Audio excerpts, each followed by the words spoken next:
Assalamualaikum warahmatullahi wabarakatuh. Perkenalkan, nama saya Mulyanawati, Stambuk M1B1 18021. Saya dari kelas Ilmu Lingkungan A. Di video ini saya akan mempresentasikan tema pengendalian vektor penular penyakit.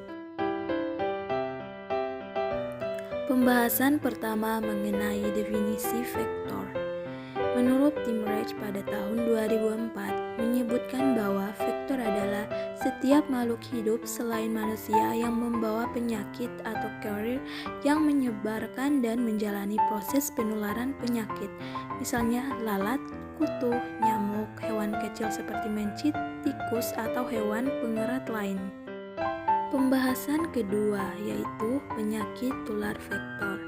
Penyakit tular vektor merupakan penyakit yang menular melalui hewan perantara atau vektor. Pembahasan selanjutnya mengenai kelompok vektor penular penyakit yang terbagi menjadi dua. Yang pertama, vektor mekanik. Vektor mekanik merupakan vektor yang membawa agen penyakit dan menularkannya kepada inang melalui kaki-kakinya ataupun seluruh bagian luar tubuhnya, di mana agen penyakitnya tidak mengalami perubahan jumlah bentuk. Yang kedua, vektor biologi. Vektor biologi adalah vektor yang membawa agen penyakit di mana agen penyakitnya mengalami perubahan bentuk dan jumlah dalam tubuh vektor. Pembahasan selanjutnya mengenai beberapa contoh penyakit vektor. Yang pertama, malaria. Malaria adalah penyakit infeksi menular yang menyebar melalui gigitan nyamuk. Penderita malaria akan mengeluarkan gejala demam dan menggigil.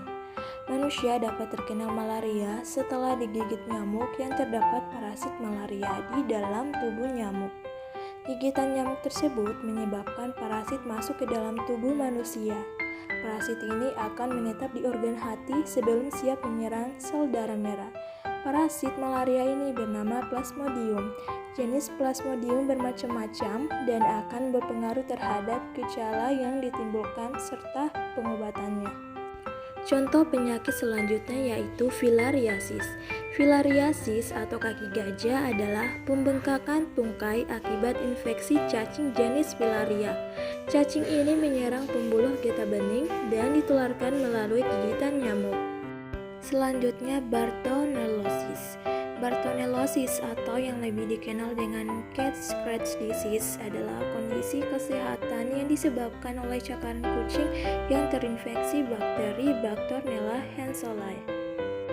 Selanjutnya, penyakit Rocky Mountain Spotted Fever, yaitu penyakit yang berpotensial fatal telah ditemukan di banyak negara bagian. Ini disebabkan oleh infeksi bakteri Rickettsia dan Rickettsia. Bakteri ini ditularkan ke manusia melalui 3 jenis kutu. Kutu pertama, Baramacentor variabilis atau kutu anjing Amerika. Yang kedua, Amblyomma americanum atau centang Lone Star. Dan yang ketiga, Dermacentor andersoni atau kutu kayu. Setelah kutu yang terinfeksi menggigit manusia, bakteri dilepaskan ke aliran darah. Di sana, mereka menyerang sel-sel yang melapisi pembuluh darah dan otot polos yang mengontor penyempitan pembuluh darah. Mereka memicu reaksi kekebalan di pembuluh darah yang menyebabkan pembuluh membengkak dan menjadi bocor. Proses ini dapat terjadi di sistem organ manapun di tubuh yang menyebarkan berbagai gejala. Selanjutnya, penyakit yellow fever atau yang biasa disebut demam kuning. Demam kuning adalah jenis penyakit yang disebabkan oleh virus dan ditularkan melalui perantara nyamuk.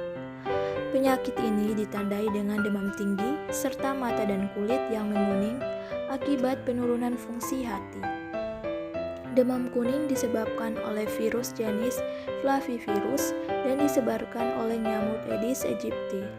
Nyamuk Aedes aegypti membawa virus setelah menggigit manusia atau monyet yang terinfeksi. Selanjutnya, penyakit PES. Penyakit ini disebabkan oleh bakteri Yersinia pestis yang dibawa oleh kutu yang tinggal di tikus. Orang terinfeksi penyakit pes melalui gigitan kutu tikus atau gigitan tikus yang sudah terinfeksi. Pembahasan selanjutnya mengenai faktor yang mempengaruhi kejadian penyakit tular vektor. Faktor-faktornya antara lain, pertama, faktor lingkungan fisik, kedua, faktor lingkungan biologi, dan ketiga, faktor sosial budaya. Selanjutnya mengenai tujuan pengendalian vektor penular. Pertama, menurunkan populasi vektor serendah mungkin secara cepat sehingga keberadaannya tidak lagi beresiko. Kedua, menghindari kontak dengan vektor sehingga penularan penyakit tular vektor dapat dicegah. Dan yang ketiga, meminimalkan gangguan yang disebabkan oleh binatang atau serangga pengganggu. Selanjutnya, pembahasan mengenai pengendalian vektor penular penyakit. Yang pertama, pengendalian secara fisik dan mekanik.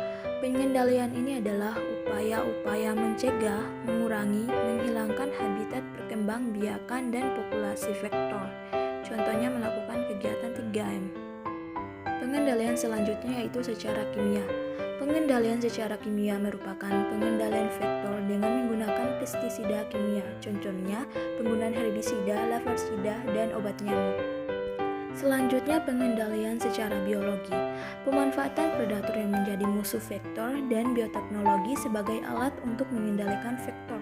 Contohnya menggunakan predator pemakan jentik ikan dan pemanfaatan bakteri, virus, dan fungi.